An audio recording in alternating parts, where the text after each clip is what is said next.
Hi, hey, hello. I'm Chelsea. Welcome back to my channel where we talk books.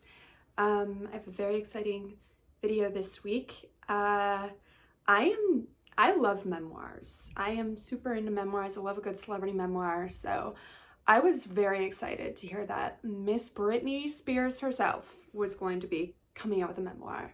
And I grabbed that real fast. The day it came out, I was like, yes, I will read that. And I did. And so today we are going to talk about Britney Spears' memoir, The Woman in Me. There was a lot of information in the book, and I'm just going to try and lay out the most important and interesting facts. And I'm just going to get straight into it. First of all, let's talk about her family. Main characters, main family characters in the book. First off, you got Jamie Spears. He is the father of the Spears family. He's something else, that's for sure.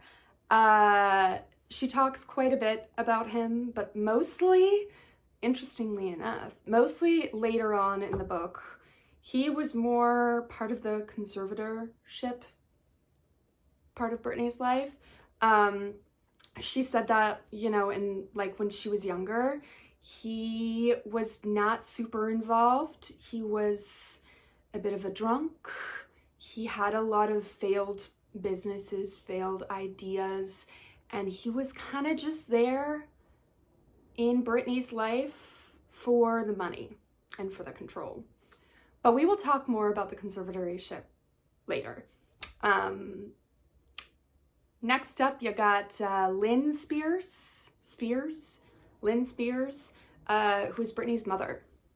She was pretty involved in Britney's life, and she really sort of, like in the beginning of Britney's career, when she was doing stuff as a kid, it was mostly like Lynn was the one who was encouraging her to do it and was taking her to the auditions or whatever it was that they were doing. That was Lynn. And then later on in Britney's life, Lynn was there, but she was not a supportive figure. She was just kind of offering advice that was not needed and also did not help Britney. So she was just kind of unhelpful as a mother. And then you got Jamie Lynn Spears, who is Britney's younger sister, younger by like quite a few years. Jamie Lynn. Yeah, Britney did not shed a great light on her in this one. Basically, what I got from the book was that Jamie Lynn is a spoiled brat, or was when she was a child. She was a spoiled brat. She was disrespectful to family. Like she would talk back to the mom, say things that like Britney would never say, especially when she was like the young age that Jamie Lynn was. And she overall was just not a great person in the book. Jamie Lynn, I'm not sure how you feel about this book, but you are not the greatest person in it. Yeah, that's basically, oh, and then you have the brother who, I didn't even know Britney Spears had a brother, but she has an older brother. She doesn't talk too much about him, to be honest. In the beginning, he's kind of there, like, because they grew up together, childhood. And then he kind of disappears. I'm not really sure what happened there. He just kind of like, she kind of stops talking about him at some point. He was kind of like, couldn't really get his life together from what she was talking about. I don't know if he did get his life together because she doesn't really say, but hopefully he's doing well. It seems like he wasn't really part of the conservatorship, so I don't know. Yeah, those are the family members that are mainly part of the Spears family. And obviously you got Britney herself. Yeah, let's dive right into the Britney Spears fame. She essentially started out very young. Like, she did some TV Star Search type stuff. I think she was actually on Star Search when she was like super young. And then she went on to do the Mickey Mouse Club, which, like, if you've ever seen, like, I only recently saw clips of what the Mickey Mouse Club was, and it's like, it happened. It was a time. It's a little weird, but the Mickey Mouse Club had, like, somehow miraculously, they could tell talent because you had Justin Timberlake, who we will talk about later. Oh, Justin. Oh, yes, Justin. You got Justin Timberlake, you got Christina Aguilera, you got obviously Britney Spears. Jessica Simpson was also, she was not mentioned in the book, but I did read her memoir, and I know she was part of the Mickey Mouse Club. And then you randomly have, like, Ryan Gosling. Like, what was this Mickey Mouse Club thing? So weird. I kind of would like to see Ryan Gosling in it, though. Like, dancing and singing is not something I can picture, although I know he does do it because he did it in, like, Barbie and La La Land or whatever. But anyway, this is not about Ryan Gosling. Yeah, so she started off really in those, like, child Star Search type talent shows. And then after that, her and her mom would make, like, regular trips to New York and LA and stuff like that to do, I don't know, music industry things, I suppose. Like, when you want to get into the music industry, that's, I guess, kind of where you go. And so she went on a trip to New York with her mom, and she was introduced to some guy from Jive Records. I think it was Jive Records. And so he met her, he listened to her tape, or he heard her sing. I can't really remember which it was. And he was like, yeah, she's talented. We'll sign her. So she got a record deal. And at this point, she's still really young. She was like 15, really, when she started, like, her major career. And at this point, she's starting to do her music career. She's 15, and her family is kind of not really involved because her mom was too busy with her baby sister, Jamie Lynn. Her dad was just like, it appeared that he could care less at what she was doing with her life, really. So good job, Jamie, I guess. And then, so while she was sort of doing her music thing in New York or LA or wherever it was that she was doing it, she had a family friend that was like the guardian, I guess, because she was underage, who she was pretty close with. This woman, I cannot for the life of me remember her name, but she was in that Britney Spears documentary that came out a while ago around the time of, like, Free Britney. Yeah, so Britney had, like, a good relationship with this woman. This woman wasn't evil or anything. So yeah, while she's doing her music career, she kind of has that person as her guardian, person guiding her. But it didn't really seem like she had a whole lot of, I don't know, like, family support during this time or adult supervision, really. It was all just kind of like she was thrown into the music industry, and it was just kind of like sink or swim, I guess. And she swam because her rise to fame was super quick. Like, her first major sort of song, album, whatever, was Baby One More Time. Hit me baby. Oh, here's Gus, he's coming to say hi. You know, the Hit Me Baby One More Time. That was her first big hit, which was huge in the 90s.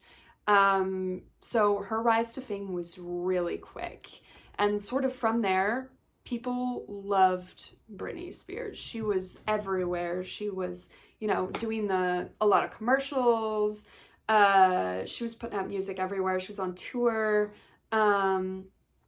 She was doing it all. She was kind of like the 90s cool girl next door type. That's how they played her off, especially in her early career, sorry, I'm sitting on my floor, it's a little uncomfortable. Especially in her early career, she was like the girl next door type. Yeah, that was really how Britney started, and she became popular really fast. And you know, that's like when your rise to stardom is that quick, you know, it's basically never, it's never really a good sign. There's always something. It's never a good sign when you're a nobody and then suddenly you're like everybody wants a piece of you. Oh my God, I think that was the name of one of her songs. Anyway, getting distracted by Britney Spears songs. So yeah, that was basically her rise to fame. She, before getting famous, said that her family was really not well off. They didn't have a whole lot growing up. She just said that like her dad had a couple of failed businesses and then her mom was like a teacher. So yeah, they didn't exactly grow up with money. Although it was a little confusing because then she did say that they had like one of her first exposures to music was through a person who cleaned their house, which, like, you know, the way she was describing it, they did not grow up with money. So where are they getting the money for a person to clean their house? But okay, Britney, that was, she said it. So I guess it was true. So yeah, that was sort of like her early life, and then her rise to fame was really quick. And after her first album, she put out a second one, and it was also really like she was doing it all, and people were buying it, and people were loving her, and then, you know, and then they didn't. But we will get to that.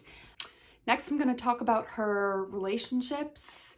I'm just going to kind of get straight into it. There was a lot in this book, and some of it felt like filler almost. It was just like a lot of tidbits of information that, like, why do I need to know that? I'm not really sure. But anyway, ranting. Yeah, so let's just get straight into the relationships. I'm trying to keep this video not super long because there is a lot to talk about, but you know, we don't want to be here all day. So, relationships. She really talks about, basically everybody she was with between the times of her fame, which was quite a few. So we'll just dive into the ones that everybody knows, the most popular ones. Starting with Mr. Justin Timberlake, Cry Me a River, sir. Justin. No. You're not no, he was not it. He was not a good guy in this book. Yeah, we'll just start with they met Mickey Mouse Club when they were super young. They didn't start dating until they were like in their late teens, early 20s. I think it was like their late teen. It had to have been their late teens because fun little tidbit of information that she did share. Their first kiss was a dare. So, you know, 20-year-olds don't really do that. They had to have been like late teens though.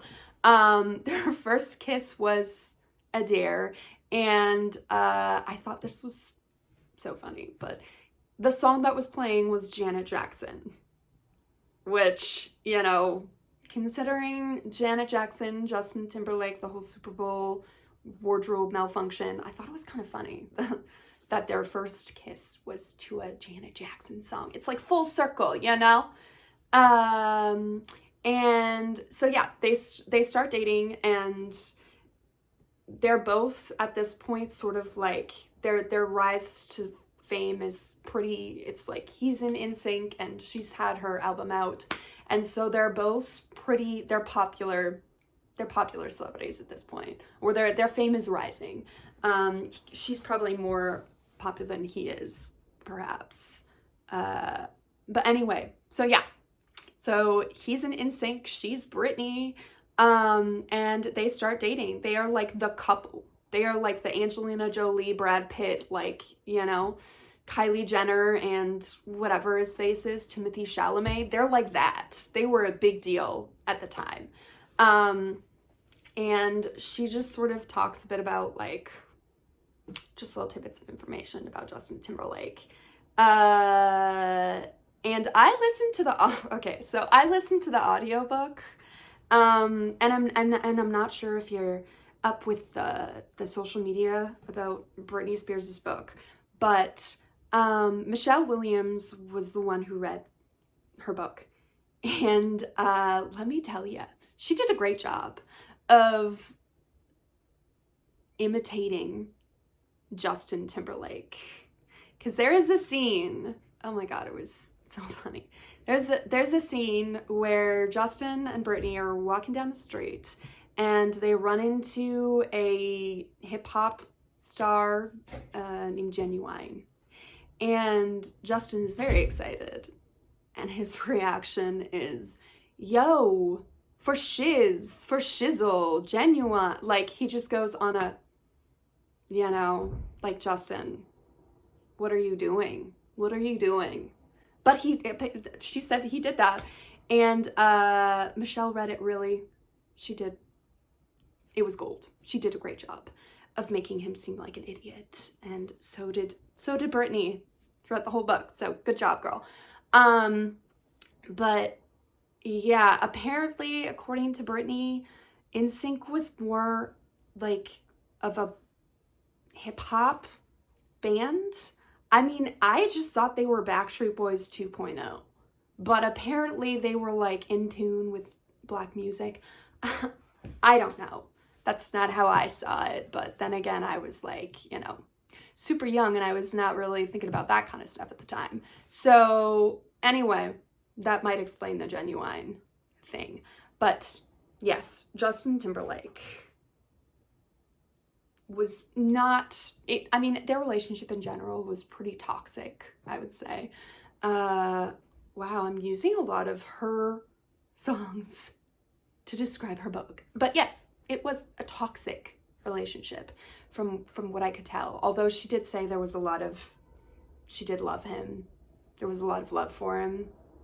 And she even said that like he wrote her a letter at one point and that she still has the letter and she keeps it under her bed. Britney, why? Why are we doing that? No, let it go. Let him go. He's not worth it. Anyway, yep.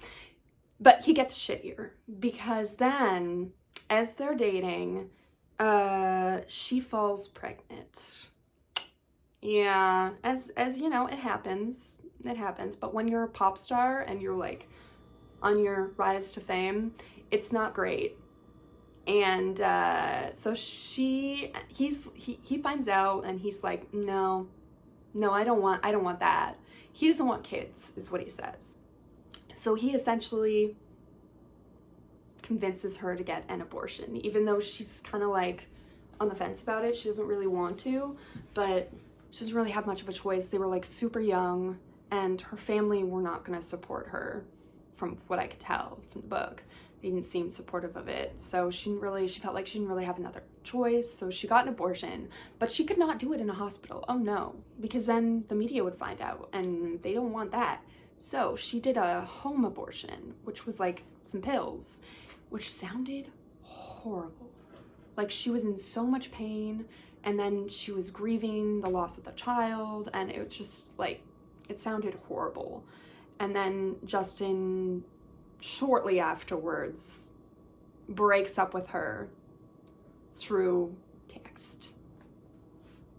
Good job, Justin. Really, you know. And then on top of that, she says that he cheated multiple times, multiple women, mostly dancers, is what she said. And I mean, she also was like, yeah, I cheated, but like, whatever. I was just upset about him cheating. I only kissed the guy. She kind of like just very passes that. She's like, well, I kind of cheated too, but yeah.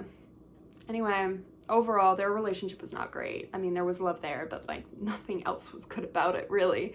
And yeah, Justin, I hope you treat Jessica better because no, you're not great in this. I hope you've matured.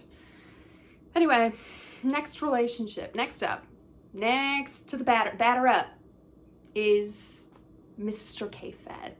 Mr. Kevin Federline, the one and only husband, ex-husband, father of her children, K-Fed.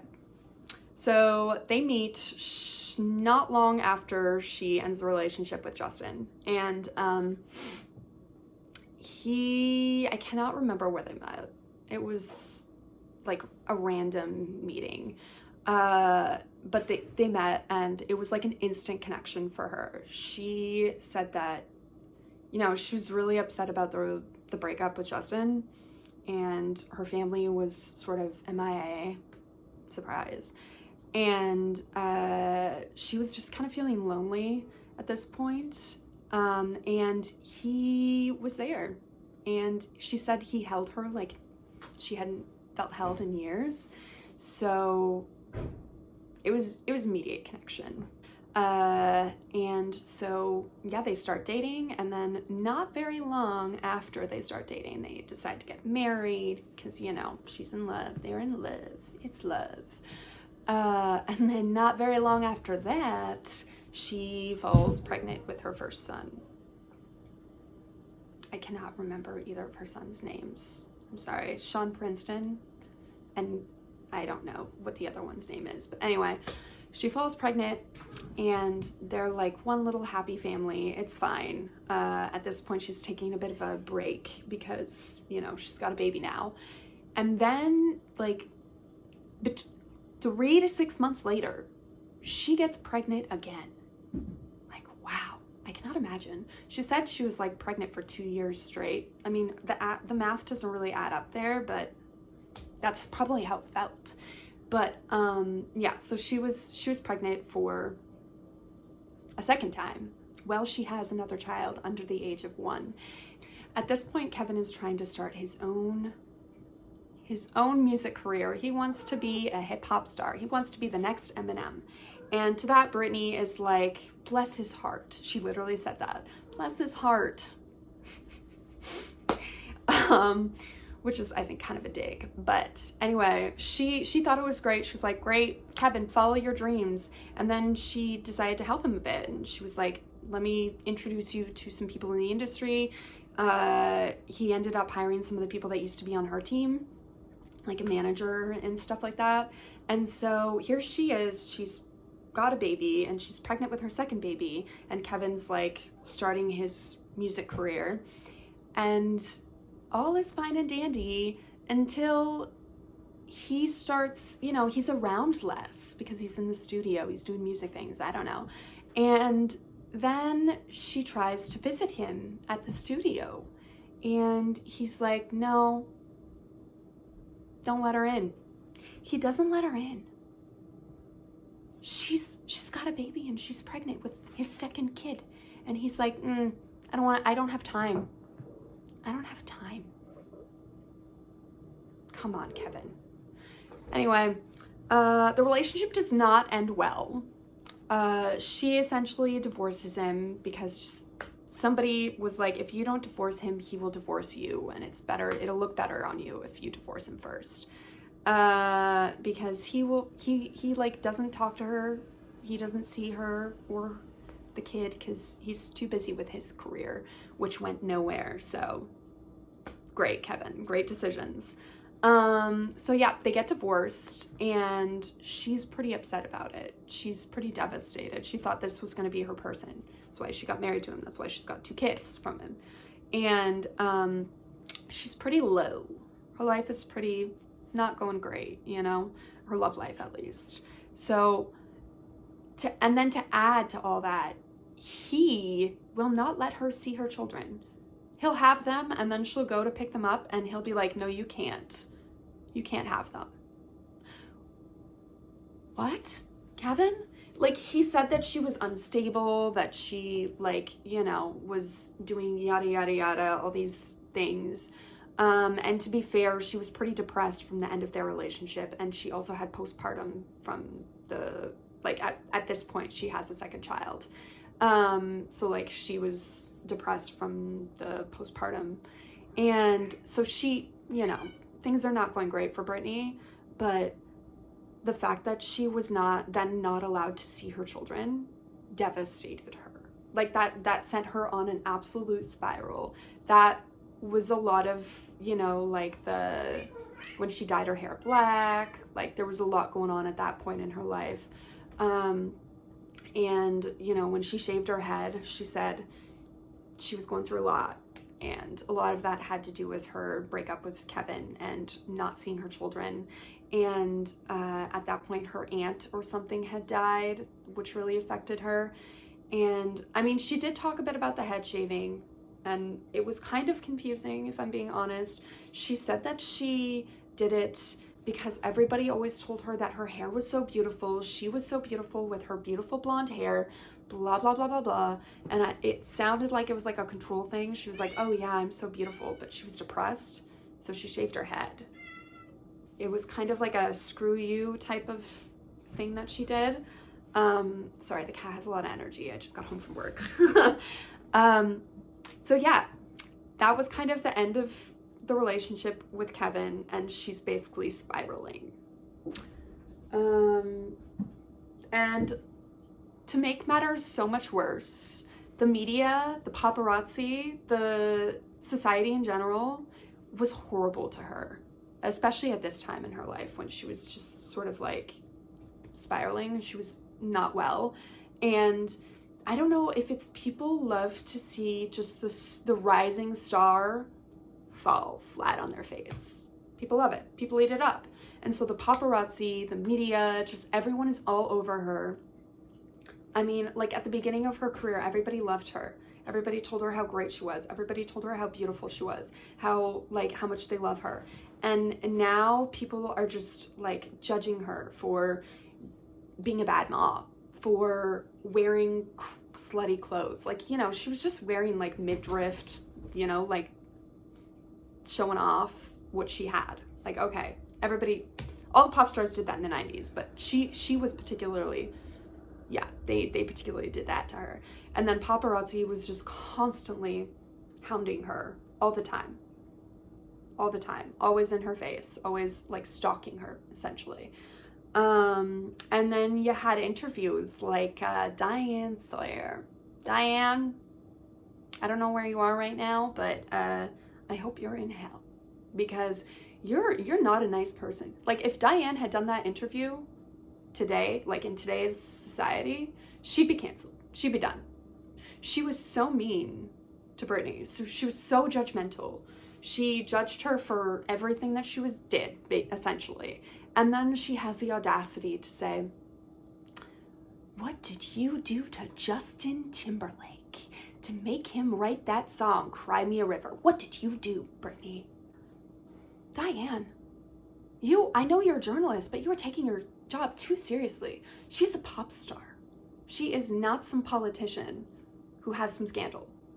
Like, you're doing too much, Diane. Anyway, Diane Sawyer can basically shove it, as far as I'm concerned. So yeah, as a society, I think we failed Britney.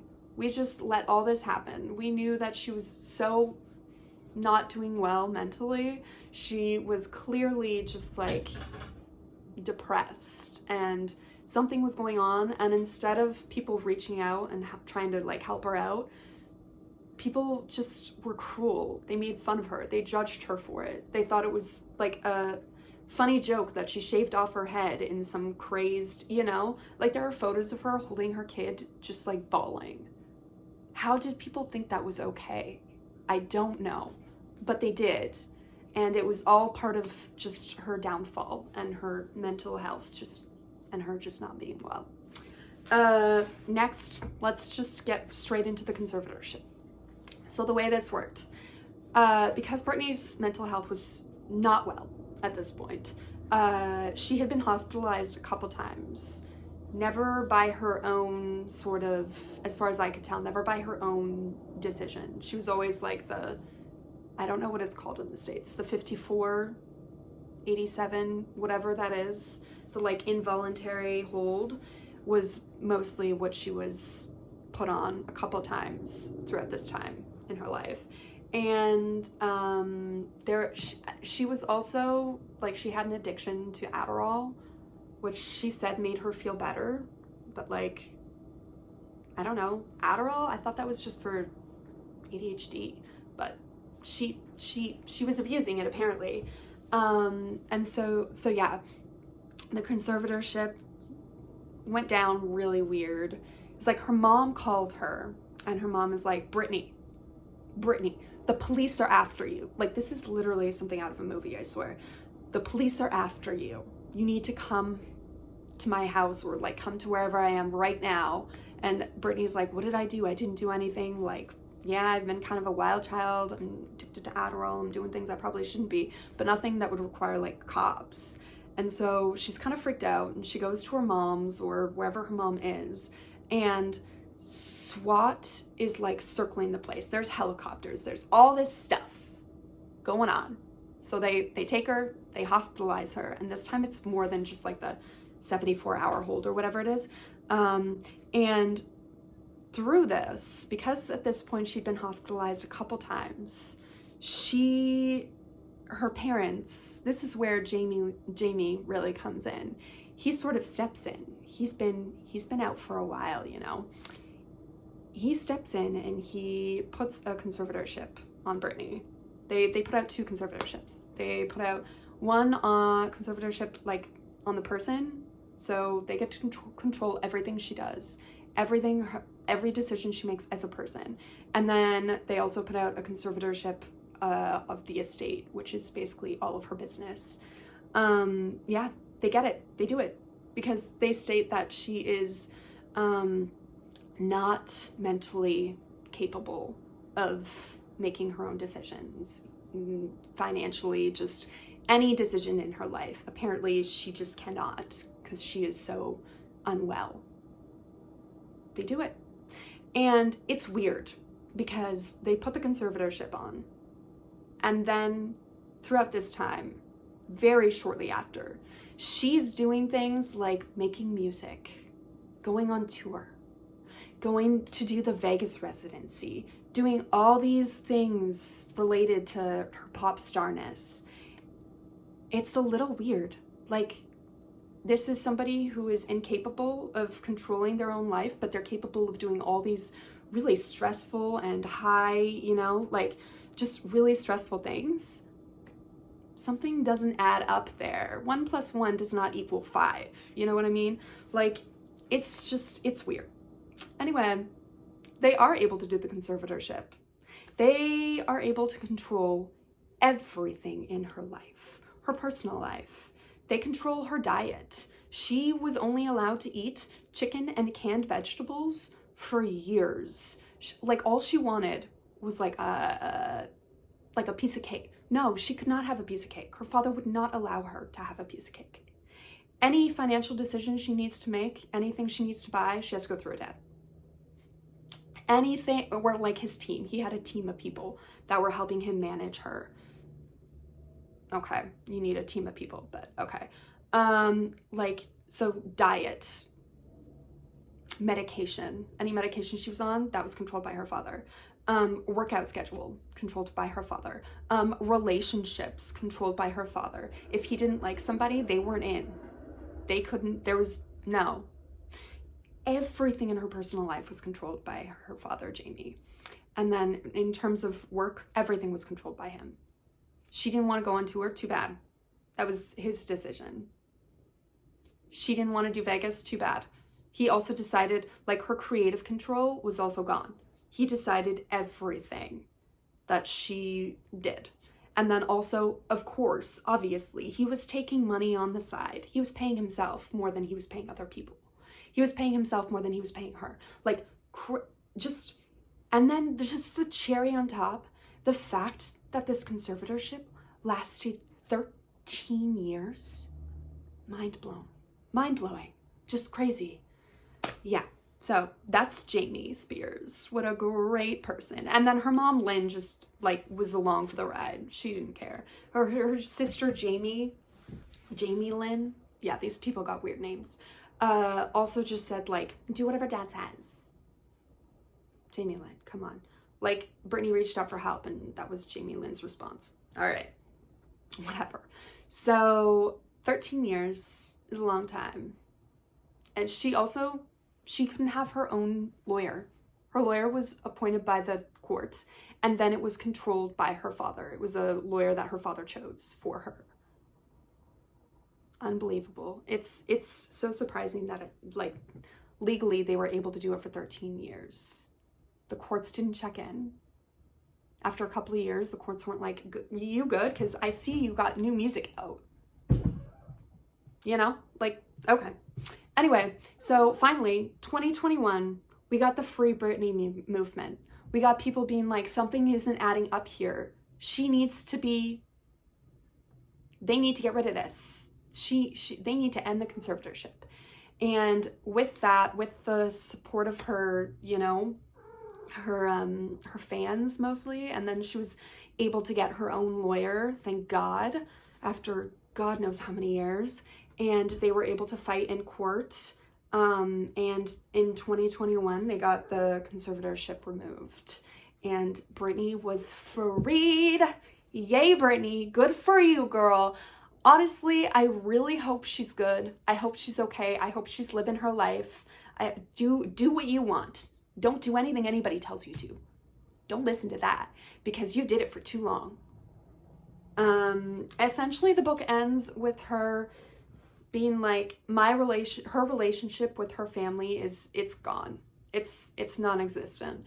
She essentially says she hasn't talked to her parents in quite a while. I think she said since like the conservatorship ended. And then she said Jamie Lynn, she hopes she's happy in her life. Her and her daughters are good, you know, but she's clean of it. She's done, which good for you, Britney. You do it. I just hope that she's happy with how, you know, her dancing. She said dancing makes her feel so free. So that might explain some of the, you know, Instagram posts. She's just so happy dancing. Makes her feel amazing. So you dance your little ass off, Britney. In terms of the book, the review, is it a good memoir? Not really. The writing it's just so scattered. I couldn't tell what year was what, or like her brother just kind of disappears. Her aunt that she was so devastated about like dying, she never really talked about her until until that happened. So it was all just sort of like kind of all over the place. It wasn't the greatest memoir I've ever read, but that being said, it was super entertaining. I loved the audiobook. I thought the audiobook was great. Michelle Williams, like, amazing. I devoured that in like 2 days. And yeah, I would suggest the book for somebody who likes Britney Spears, basically. Anybody else, probably no, skip it. But if you are a fan of Britney, like, Britney was the first CD I ever bought was Britney Spears. I loved her as a kid. And so it was really a lot of nostalgia and a lot of like, oh my God, I loved that song. Like when she talks about certain songs, or like, I loved Crossroads as a kid. That was one of my favorite movies, and she talks a bit about that. So like, you know, I enjoyed it for that, but the quality of the writing was not there. It was very scattered. It was, yeah, not the greatest. But as a fan of Britney, read it, because you'll love it. Yeah, I think that's gonna be it for the video. And I might make this like a regular series, celebrity book club memoirs type things. I do love myself some good celebrity memoirs. So yeah, we'll have to wait and see. So yeah, thank you so much for watching. I hope you enjoyed. If you did, maybe give it a like, subscribe, I don't know. Yeah, thank you so much. Until next time, bye.